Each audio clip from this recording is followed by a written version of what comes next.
네, 오늘도 오윤혜 씨 함께합니다. 어서 오세요. 네, 반갑습니다. 오윤혜입니다. 예. 오늘은 피드백 타임이 없고 네. 바로 하프타임 뉴스로 넘어가 보도록 하겠습니다.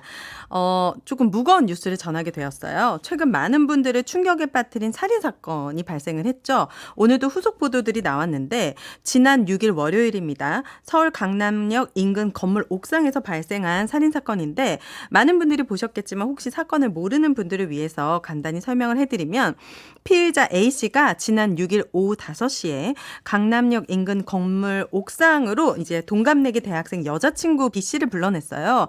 그런데 이 여자친구를 여러 차례 흉기를 휘둘러서 살해한 혐의가 있고, 근데 그날 오후 경찰이 출동한 이유는 옥상에서 남성이 투신하려고 한다는 신고를 받고 출동을 했어요. 그런데 이 피해자 A씨가 나 약이 든 가방을 두고 왔다라는 진술 때문에 현장을 다시 확인하는 과정에서 피해자를 발견을 한 거예요. 그래서 이제 긴급 체포를 했는데 이제 A씨는 경찰 조사에서 여자친구가 헤어지자고 말해서 범행을 저질렀다고 범행을 시인했습니다. 본인이 의대생이란 점도 언급을 했다고 합니다. 예. 저도 너무너무 충격적이었어요. 강남역 한복판에서. 제 느낌으로는 최근에 어쨌든 3년에서 5년 사이 이런 데이트 관련된 폭력이라든지 살인사건이 많이 발생하는 것 같아가지고 걱정이 많거든요. 저희가 이것과 관련해서 인터뷰 준비했는데. 그렇습니다. 네. 지금 건국대 경찰학과 이웅혁 교수 연결돼 있습니다. 네. 안녕하십니까? 예, 안녕하십니까? 예, 교수님, 일단은 의대생이라고 알려져 있는데요. 이 네네. 경동맥을 이렇게 했다 하는 얘기가 있는데 이게 어떤 완전한 계획 범죄다 이렇게 볼 수 있는 건가요? 어떻습니까? 네, 그렇습니다. 일단은 그 장소에 있는 물건이라든가 이런 걸 사용하지 않고 먼저 자신이 그 특정적인 상점에 가서 흉기를 구입했다고 하는 점, 이것은 당연히 사전에 계획성이 농후한 것으로 일단 봐야 되고요. 그 두 번째는 그 의대생이기 때문에 아마 전문적인 식견에 근거해서 어디를 공격을 해야 본인이 생각했던 사망이라고 하는 결과가 생겼을 것도 미리 마음속에 충분히 그려놓았을 가능성이 크지 않는가. 왜냐하면 경동맥이라고 하는 그런 부분은 사실상 가장 인체에서 치명적인 급소라고 할 수 있기 때문에 그것에 대한 이제 공격 행위를 했다라고 하는 점, 이런 점들은 우발적으로 충동적으로 그냥 그 상황에서 어쩌다가 이렇게 생긴 것이 아니고 이미 그 마음속의 지도에는 어떠한 일을 어떻게 행위를 해야 되겠다라고 그려놓았을 공산이 크다. 즉 바꿔 얘기하면 철저한 계획성이 돋보이는 모습이다라고 생각됩니다. 계획성이 돋보이고 분명한 살해 의도가 있었다. 이렇게 해석할 수도 있는 거겠죠? 의대생 경동맥이 합치면은? 네, 그렇습니다. 더군다나 이제 그런 장소에 유인하는 것도 역시 상당히 치밀하게 계획을 했던 것은 아닌가 저는 그런 평가를 하는데요. 왜냐하면 그 옥상이라는 장소가 지금 보도 등에 의하면 평상시에 쉽게 만나고 많은 시간을 함께 보냈던 곳이기 때문에 그 장소로 와라 유인을 하는 것도 다른 장소보다는 아마 미리 그런 계획을 세웠다. 그렇다 본다면 세 가지 요소가 순간적으로 그냥 우연히 이루어진 것은 아니다라고 생각됩니다. 예. 네. 혹시 오윤혜 씨 궁금하신 거 있으면 여쭤주셔도 됩니다. 예. 그렇군요. 저는 이제 궁금한 것이 이런 데이트 관련된 폭력이나 범죄들이 최근 사이에 정말 늘어난 건지 아니면 원래도 만연했는데 언론에 많이 이제 알려지면서 저희가 많이 알게 된 건지 이런 것도 궁금하거든요, 교수님. 그것은 이제 두 가지 요소가 함께 다 있는 것 같습니다. 일단 스토킹 관련된 그 법 제도가 2년 전부터 공식적으로 시작이 됐기 때문에 이러한 스토킹 관련된 여러 가지 범죄 형태, 그것도 역시 교제 폭력하고 연결되는 모습인데요. 과거에 비해서 그런 법제 때문에 숨겨서 신고가 안 되고 알려져 있지 않았던 것도 증거가 된 것 같고요.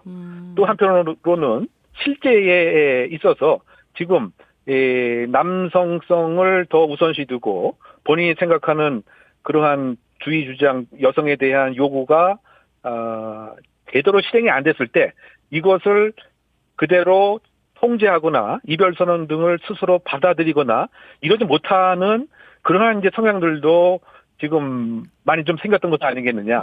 그러면 요약하게 되면 두 가지가 숨겨진 것도 드러나서 증가의 한 요인이었다고 한다면 실제에 지금 코로나 등 이후에 이러한 대면 접촉도 많아지게 되는 이런 상황과 맞물려서 실제의 공격 행위도 함께 증가를 했다라고 생각됩니다.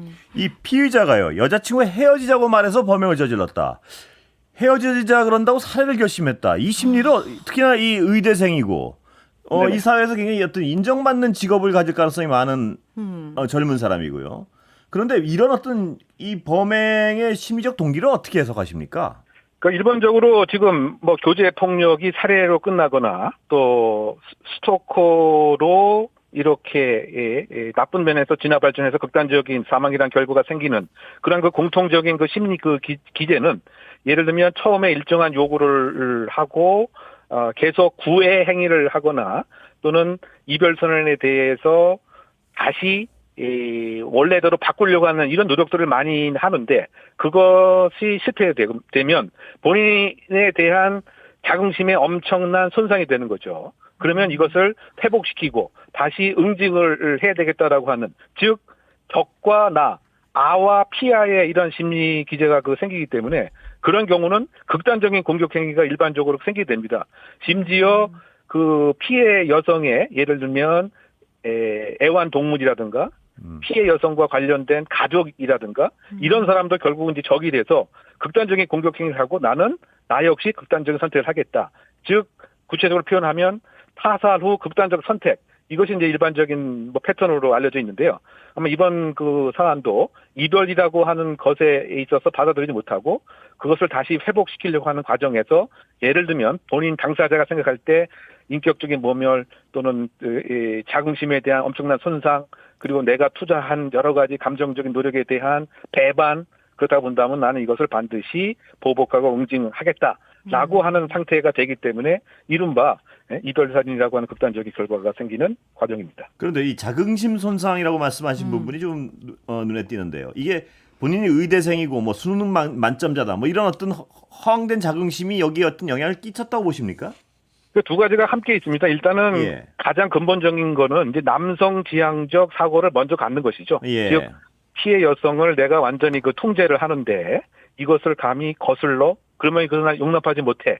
이것이 기본이 깔려 있고 그 다음에 이제 과잉 집착이 되고 그 다음에 아마 성격적인 그 특성과 우위적 생각으로 아마 본인은 아주 뛰어난 수재이고 그러다가 본다면 나의 요구대로 또 나의 행동 통제대로 다 수능을 해야 되는데 이 상대방 피해 여성은 그렇지 못하다라고 하면 이것에 대한 철저한 응징과 공격행위와 보복으로 이어지는 심리 기제가 강하게 작동됩니다. 이게 이런 식이라면요, 교수님. 여성들 입장에서는 데이트 한번 좀 하려면 겁을 먹을 수밖에 없는 정도로 많은 이런 사건이 벌어지는데 어떻게 예방해야 될까요? 그러니까 이러한 것이 어느 날 갑자기 생긴다기보다는 사실상 사전에 이와 유사한 신호와 행동 징후가 대부분 있습니다. 뭐 예를 들면 그 휴대폰을 막 통제한다든가 이메일을 통제한다든가 시간을 통제한다든가 이런 것은 상당히 어느 순간에 잘못되면 집착적 소위 교제살인 용의 살인범이 될 수 있는 그런 가능성이 높은 것이죠. 그렇다면 강한 집착을 표현하는 사람들은 일단 좀 약간 조심을 해야겠군요. 이 비상적 집착을 표현하는 사람들은. 그렇죠. 이제 뭐 그런 상태에 대한 이제 마음 자세가 이제 필요한 것이고요. 소위 말해서 예를 들면 10번 찍어 안 넘어가는 나무 없다라고 생각을 갖는 이런 생각이 사실은 이러한 위험 징조의 한 부분이거든요. 그래서 그런 경우에 있어서는 관계기관에 적극적인 도움을 요청하는 것도 필요하고요. 또 관계기관도 이것을 이성 간의 단순한 사랑 싸움으로 이렇게 잘못 판단하는 경우도 또는 그렇게 판단하는 성향도 우리 사회에 여전히 남아있기 때문에 맞아요. 이런 것은 단호하게 격리시키고 지금 가능한 관련된 법에 최대한 강제력과 물리적 격리를 할 수 있는 그런 것을 경찰, 검찰, 법원 관계자들이 더 전향적으로 생각을 하지 않으면 이런 상황이 계속 반복 발생될 가능성이 크다라고 생각됩니다. 예, 마지막 질문 하나 드리겠습니다. 그 옥상에서 남성이 투신하려고 한다. 이런 신고를 받고 나갔더니 이제 사건이 이미 발생해 있던 건데요. 이 투신은 어떻게 해석해야 되나요? 투신하려고 했다는 부분은? 제가 아까 이제 쭉 설명했던 그런 패턴에 일치한다고 생각되는데요. 예. 극단적인 공격행위 위에 자신도 결국은 극단적인 선택을 하겠다. 그런데 일반적인 경우에 있어서 상대방에 대한 극단적인 살해 행위라고 하는 공격행위를 했는데 본인은 사실상 극단적인 선택을 하는데 주저하게 되거나 무엇인가 마음이 바뀌게 되거나 이럴 가능성도 있는 것이죠. 예. 그리고 그 과거 사례에도 그와 유사한 경우가 있었습니다. 어떠한 두 자매에 대한 살해 사건이 있고 본인도 극단적인 선택을 하려고 산속에 들어갔는데 실행에는 옮기지 못하고 그 숨어 다니는 과정에서 결국 등산객에 의해서 발견이 되었던 것인데요. 결국은 이번 그 사안도 극단적인 내가 할 바를 다 했다, 공격행위를 다 했다. 예. 그리고 본인도 극단적인 선택을 하려고 했으나 막상 사실상 그게 또 녹록치는 않은 것이죠. 예. 그래서 아마 그 시민들이 그 장면을 목격하고 신고를 했던 것이 아닌가 추정됩니다. 예. 오늘 말씀 여기까지 듣겠습니다. 감사합니다. 네네. 감사합니다. 예, 지금까지 이응혁 건국대 경찰학과 교수였습니다. 하프타임도 여기서 마무리 져야겠네요. 오늘 제가 출연료를 받아도 될지 모르겠습니다. 네, 3부에서는 신지호 전 국민의힘 의원과 인터뷰 준비되어 있습니다. 감사합니다. 말씀을 많이 못 드려서 죄송합니다. 네, 감사합니다. 예, 오윤혜 씨였습니다.